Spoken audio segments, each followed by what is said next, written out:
নমস্কাৰ নমস্কাৰ স্যাৰ আপোনাৰ শুভ নামটো মোৰ শুভ নামটো হ'ল পুন্দিয়াগড় আপুনি কোন ঠাইৰ পৰা আহিছে মই উদালগুৰি গাঁৱৰ ৰাঙাপানীৰ পৰা আহিছো আপুনি সন্ত ৰামপাল গুৰুমাজৰ পৰা নাম দীক্ষা কেতিয়া লৈছিল মই সন্ত ৰামপালজী মহাৰাজৰ পৰা নাম দীক্ষা 16 এপ্ৰিল 2019 চনত লৈছিলো আৰু সন্ত ৰামপাল গুৰুমাজৰ পৰা নাম দীক্ষা লোৱাৰ আগতে আপুনি অন্য কিবা ভক্তি সাধনা কৰিছিল নে হয় মই অন্য ভক্তি কৰিছিলো যেনে কি গাঁৱত আমাৰ শিৱ মন্দিৰ আছে আমি পূৰ্ণিমা আৰু অমাৱস্যাত যাই তাত কীৰ্তন আৰু পূজা কৰিছিলো আৰু দুৰ্গা পূজা কৰিছিলো আৰু আমি শিৱৰাত্ৰি কৰিছিলো আৰু ঘৰতো কিছুমান দেৱী দেৱতাৰ ভূত প্ৰেতৰ পূজা থাকে হিগিলো আমি কৰিছিলো আৰু সেই সাধনাবিলাক আপোনালোকে কেনে ধৰণে কৰিছিল আমি হেইগিলা আমি গাঁৱত সবে জনে পইচা উঠাই আমি পণ্ডিত হতক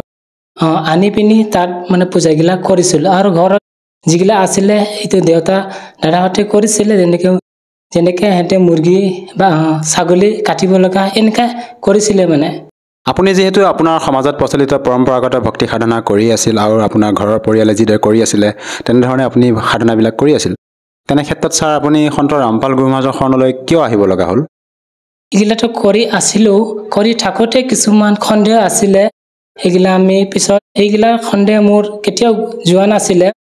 পিছত সেই একদিনা মোৰ দাদাই জ্ঞান গংগা পুথি এখন আছিলে এটো সন্ত ৰামপালজী লেখক আছিলে আৰু সেই পুথিখন মই যেতিয়া পঢ়িলো তেতিয়া মই গম পালো যিখিনি আমি সাধনা কৰি আছো এই যিগিলা সাধনা কৰি আছিল এইগিলা টোটালি মানে ব্যৰ্থ মানে এটো শাস্ত্ৰত কোনো লিখা নাই উল্লেখ নাই পিছত মই হেগিলা চাই মোৰ মনত মানে আহিল মানে কল্পনা আহিল মই সন্ত ৰামপালজী গুৰুমাজৰ লগত নাম দীক্ষা লৈ এই ভক্তিটো কৰিব লাগে বুলি পিছত স্যাৰ আপুনি সন্ত ৰামপাল গুৰুমাজৰ পৰা নাম দীক্ষা কেনেকৈ ল'লে মই সন্ত ৰামপালজী গুৰুমাজৰ নাম দীক্ষা মোৰ দাদাই নম্বৰ দিছিলে প্ৰথমতে নম্বৰটো দিল্লীৰ দিছিলে এই দিল্লীৰ নম্বৰটো মই কন্টেক্ট কৰাত হজাই আৰু নাহৰকটীয়াৰ নম্বৰটো দিছিলে মই কন্টেক্ট কৰাত আৰু মই কোনটো মানে ওচৰত হ'ব হেতু লৈ মই ফোন কৰিলো আৰু মোৰ হজাইটো মানে ওচৰত হ'ব মই তাতে কন্টেক্ট কৰি গলো আৰু মই তাত নামদান চেণ্টাৰত স্যাৰ আৰু এটা কথা জানিব বিচাৰিছো যেহেতু আপুনি যে নিজে মত ব্যক্ত কৰিছে যে আপুনি যেতিয়া জ্ঞান গংগা নামৰ পুথিখন সন্ত ৰামপাল গুৰুমাজৰ দ্বাৰা লিখা যিখন পুথি তাত আপুনি এনেকুৱা কি প্ৰমাণ পালে তাতে যে আপুনি গম পালে যে আগত যিবিলাক সাধনা কৰি আছিলে শাস্ত্ৰ বিৰুদ্ধ আপুনি নিজে মত ব্যক্ত কৰিছে এনেকুৱা কি প্ৰমাণ পালে সেই পুথিখনত মই যেতিয়া সেই পুথিখন পঢ়ি আছিলো পঢ়ি থাকোতে তাত প্ৰথমে কিছুমান নিয়ম দিয়া আছে 21টা মই ইগিলাই পঢ়ি আছিলো আৰু মোক খুব ভাল লাগি আছিল এই নিয়মগিলা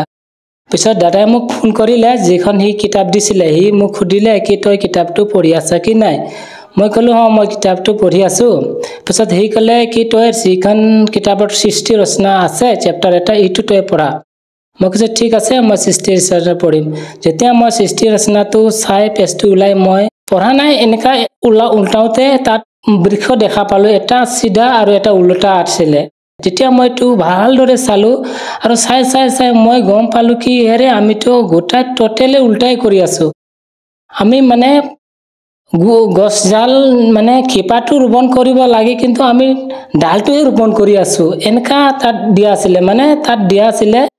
अक्षर पुरुष एक पेड़ है निरंजन बाकी डाल तीनों देव शाखा है पात रूप संसार और गीतारो प्रमाण तात দিয়া আছিলে মানে সেই পৃষ্ঠাখনত পিছত মইটো চাই আৰু মই যিমানখিনি ইয়াতে সৃষ্টি ৰচনা এটো মই পঢ়িবা ললো ব্ৰহ্মা উৎপত্তি কেনেকা হল বিষ্ণু উৎপত্তি কেনেকা হল শিৱৰ উৎপত্তি কেনেকা হল আত্মাই কাল জালত কেনেকা বন্দী হলে হেগিলা পঢ়ি মই মানে বহুত মানে আনন্দিত হলো মানে ইমান সত্য জ্ঞান পালো তেতিয়া মই আৰু সেই নাম দীক্ষা লবলৈ মই একদম মানে তৰপি গলো মানে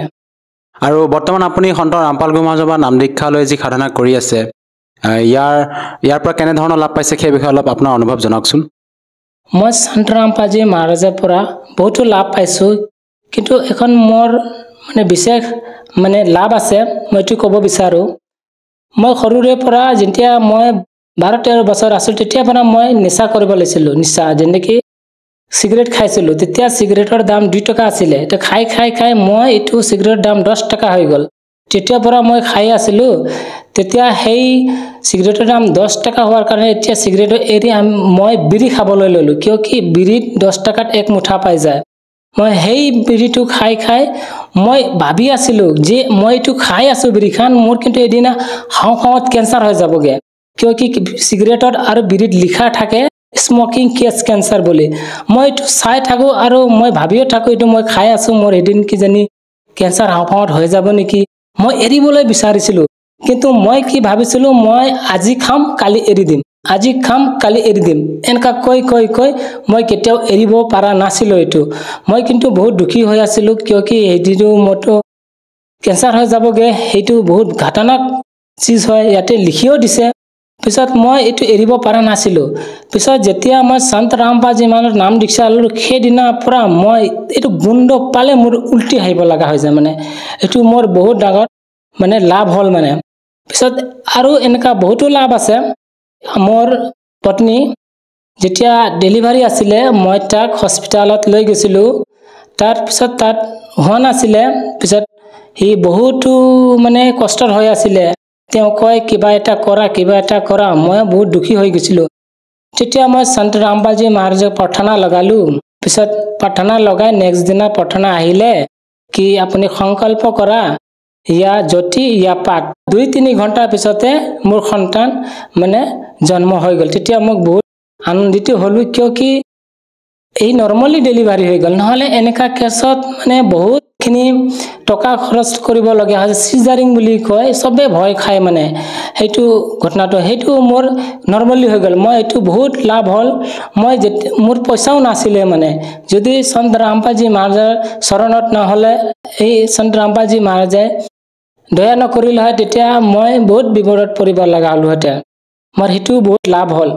ছাৰ আমি আপোনালোকৰ সন্ত ৰামপাল গুৰুমাজৰ ভক্তসকলৰ যেতিয়া অনুভৱ শুনো তেওঁলোকেও নিজে মত ব্যক্ত কৰে যে তেওঁৰ পৰা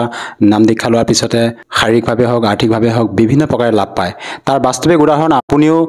তেখেতৰ পৰা নাম দীক্ষা লোৱাৰ পিছতে বিভিন্ন প্ৰকাৰে লাভ পাইছে ইয়াৰ উপৰিও ছাৰ আৰু আপুনি অন্য কিবা লাভ পাইছেনে আপোনাৰ জীৱনত হয় এনেকা বহুতো লাভ আছে যেনেকি মই আগতে মানে ঘৰত থাকোঁতে আৰ্থিক সমস্যা বহুত আছিলে মানে এনেকৈ খাব যেতিয়া বহু তৰকাৰী নাথাকে মানে সদায় ভাত খাব লগা হৈ যায় মানে তেতিয়া মোৰ মনত বহুত দুখ লাগে যে আমি ইমানজন আছোঁ ভাই ককাই দেউতাই তথাপিও কেতিয়াবা শুকান ভাতেই খাব লগা হৈ থাকে কিয়নো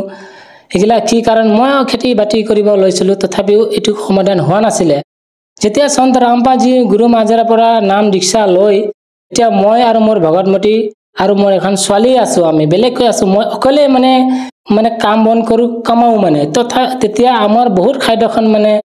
থালিখন ভৰি থাকে মানে আমি বহুত মানে সোৱাদেৰে মানে আহাৰখন কৰিব পাৰোঁ মানে সন্ধিয়া আৰু ৰাতিপুৱা এইখন বহুত মানে খাব পাৰোঁ মানে এইটো মোৰ বহুত লাভ হ'ল মানে এইটো মই বহুত আনন্দিত মানে এতিয়া সন্ত ৰামপালজী মহাৰাজৰ পৰা নাম দীক্ষা লৈ ছাৰ আৰু এটা আচৰিত কথা যিখিনি সময়ত নেকি চৰকাৰে বিভিন্ন অভিযান চলাইছে যে নিচাক নিৰ্মূল কৰিবৰ কাৰণে বিভিন্ন প্ৰস্তুতি চলাইছে তথাপি মানে সেই সমস্যাটো সমাধান কৰিব পৰা নাই কিন্তু আপোনালোকৰ সন্ত ৰামপাল গুৰুমাজে এনেকুৱা কি ভক্তিবিধি আপোনালোকক প্ৰদান কৰে সন্ত ৰামপাল গুৰুমাজে যাৰ দ্বাৰা নেকি আপোনালোকে নিচা সেৱন কৰাৰ দৰে বদ অভ্যাসৰ পৰা মানে পৰিত্ৰাণ পাইছে মই সন্ত ৰামপালজী মহাৰাজে আমাক সৎ ভক্তি দিয়ে মানে যিটো আমাৰ পবিত্ৰ শাস্ত্ৰত মানে উল্লেখিত আছে মানে আৰু সেই ভক্তিৰ কৰাৰ ফলতে আমাৰ এইগিলা যিমানখিনি বেয়া অভ্যাস আছে এইগিলা অট'মেটিকলি আঁতৰি যায় মানে গতিকে সেইটোৱে মানে আমাৰ সন্ত ৰামপালজী মহাৰাজে মানে সৎ ভক্তি দিয়ে মানে আমাৰ শাস্ত্ৰত থকা ভক্তিটো দিয়ে আৰু এই ব্ৰহ্মা বিষ্ণু মহেশ সিহঁতৰে মানে মন্ত্ৰটো দিয়ে মানে আৰু সেই মন্ত্ৰক জাপ কৰিলে আমি এইগিলা অট'মেটিকলি মানে আঁতৰি যায় মানে নাচা হওক বা কিছুমান ভূত প্ৰেতৰ বাধা বহুতো সমস্যা এইগিলা মানে সমাধান হৈ যায় মানে এই মন্ত্ৰ দি ছাৰ যিহেতু আপুনি সন্ত ৰামপাল গুৰুমাজৰ জ্ঞান গংগা নামৰ পুথি অধ্যয়ন কৰি ভালদৰে জ্ঞান বুজি তেখেতৰ পৰা নাম দীক্ষা লৈ বৰ্তমান ভক্তি সাধনা কৰি আছে আৰু এনেকুৱা কি প্ৰমাণ পালে আপুনি যে সন্ত ৰামপাল গুৰুমাজে আপোনালোকক যি ভক্তি বিধি দিছে আৰু আমাৰ সমাজত প্ৰচলিত পৰম্পৰাগত যিবিলাক শ্ৰদ্ধালুৱে আমাক ভক্তি সাধনা প্ৰদান কৰি আছে তেওঁলোকৰ যি ভক্তি বিধি আৰু আপোনালোকৰ সন্ত ৰামপাল গুৰুমাজৰ যি ভক্তি বিধি ইয়াৰ মাজত আপুনি কেনেধৰণৰ পাৰ্থক্য বিচাৰি পাইছে আমাৰ সমাজত যিখিনি ভক্তি সাধনা কৰি আছে এইটো টোটেলি আমাৰ গীতা শাস্ত্ৰৰ বিৰুদ্ধ মানে এইটো কোনো আমাৰ শাস্ত্ৰ উল্লেখিত নাই যেনেকি আমাক শাস্ত্ৰত কৈছে মানে গীতাত কৈছে যদি শাস্ত্ৰতে কি কৰিব লাগে কোনটো পূজা কৰিব লাগে আৰু কোনটো পূজা এৰিব লাগে এইটো শাস্ত্ৰহে প্ৰমাণ মানে যোনটো শাস্ত্ৰত লিখা আছে এইটোহে কৰিবি যোনটো শাস্ত্ৰত লিখা নাই এইটো নকৰিবি এইটো কৰিলে আপোনাৰ একো লাভ নহয় আৰু যোনটো গীতা শাস্ত্ৰত লিখা আছে এইটো আপুনি কৰিলে লাভ হ'ব আৰু আপুনি আগত মোক্ষ প্ৰাপ্ত হ'ব মানে আগতো আপুনি সুখী পাব মানে এইটো কৈছে কিন্তু মই যেতিয়া জ্ঞান গংগা পুথিখন পঢ়িলো তাতো সব আমাৰ গীতাৰ মানে প্ৰমাণিত জ্ঞানটো দিছে যেনেকি গীতা অধ্যায় নম্বৰ 15 শ্লোক 1 পৰা 4 উল্টাকে উলমি থকা পিপলৰ বৃক্ষক যোনে ক'ব পাৰে তন্নতন্নকৈ হিয়ে তত্ত্বদৰ্শী সন্ত হয় বুলি গীতাত কৈছে আৰু সেই তত্ত্বদৰ্শী সন্ত আমাক গুৰুদেৱ সন্ত ৰামপালজী মহাৰাজা হয় গতিকে সেয়ে আমাৰ ইয়াৰ পৰা আমি প্ৰমাণত পাইছো যে সেই ভক্তি মানে সত্য বুলি ছাৰ যেহেতু আপুনি সন্ত ৰামপাল গুৰুমাজৰ পৰা নাম দীক্ষা লোৱাৰ পিছতে বিভিন্ন প্ৰকাৰে লাভ পাইছে শাৰীৰিকভাৱে হওক বা আৰ্থিকভাৱে হওক আপুনি নিজেও মত ব্যক্ত কৰিছে যে আপুনি যিবিলাক শাৰীৰিক সমস্যাত ভুগি আছিলে আৰু যি আপুনি নিচাৰ দৰে বদ অভ্যাস এটা আছিলে আপোনাৰ সেই অভ্যাসটো আপুনি সন্ত ৰামপাল গুৰুমাজৰ পৰা দীক্ষা লোৱাৰ পিছতে পৰিত্ৰাণ পালে গতিকে যিসকল দৰ্শকে আজি টিভি স্ক্ৰীণত আপোনাক প্ৰত্যক্ষ কৰি আছে তেওঁলোকক আপুনি কি বাৰ্তা দিব বিচাৰে যাতে তেওঁলোকেও আপোনাৰ দৰে উপকৃত হ'ব পাৰে মই যিসকলে টিভি স্ক্ৰীণত চাই থকা সকলক মই কিনো বাৰ্তা দিম মই হাত জোৰ কৰি প্ৰাৰ্থনাই কৰিব পাৰিম মই আগত যিগিলা সাধনা ভক্তি কৰিছিলোঁ তাৰ পৰা মোৰ একো লাভ নহ'ল যেনেকৈ মই আগত বিড়ি খাইছিলোঁ সেই বিড়িটোও মোৰ মানে এৰিব নোৱাৰিলোঁ মই যেতিয়া সন্ত ৰামপালজী মহাৰাজাৰ পৰা নাম দীক্ষা ল'লোঁ তেতিয়া মোৰ সেইগিলা সব মানে এৰি গ'ল আৰু মোৰ বহুতো লাভ হ'ল তো আপোনালোকেও সন্ত ৰামপালজী মহাৰাজাৰ জ্ঞান শুনি সৎসংগ চাই পুস্তকগিলা পঢ়ি নাম দীক্ষা ল'লে আপোনালোকেও মোৰ নিচিনা লাভ হ'ব ছাৰ যদিহে কোনো লোকে সন্ত ৰামপাল গুৰুমাজৰ পৰা নাম দীক্ষা লৈ ভক্তি সাধনা কৰিব বিচাৰে কেনেকৈ নাম দীক্ষা ল'ব পাৰিব সন্ত ৰামপালজী মহাৰাজাৰ পৰা নাম দীক্ষা ল'বলৈ বহুত সহজ আছে আজিকালি ইউটিউবত ফেচবুকত সন্ত ৰামপালজী মহাৰাজ সাৰ্চ কৰিলে সন্ত ৰামপালজী মহাৰাজৰ বহুতো সৎসংগ আহে সেই সৎসংগৰ তলত নাম্বাৰ দিয়া থাকে সেই নাম্বাৰত আপুনি কণ্টেক্ট কৰিলে আপোনাৰ ওচৰত নামদান চেণ্টাৰ আপোনাক কৈ দিব আপুনি তাত যাই নাম দীক্ষা ল'ব পাৰিব ধন্যবাদ থাকিল ছাৰ ধন্যবাদ ছাৰ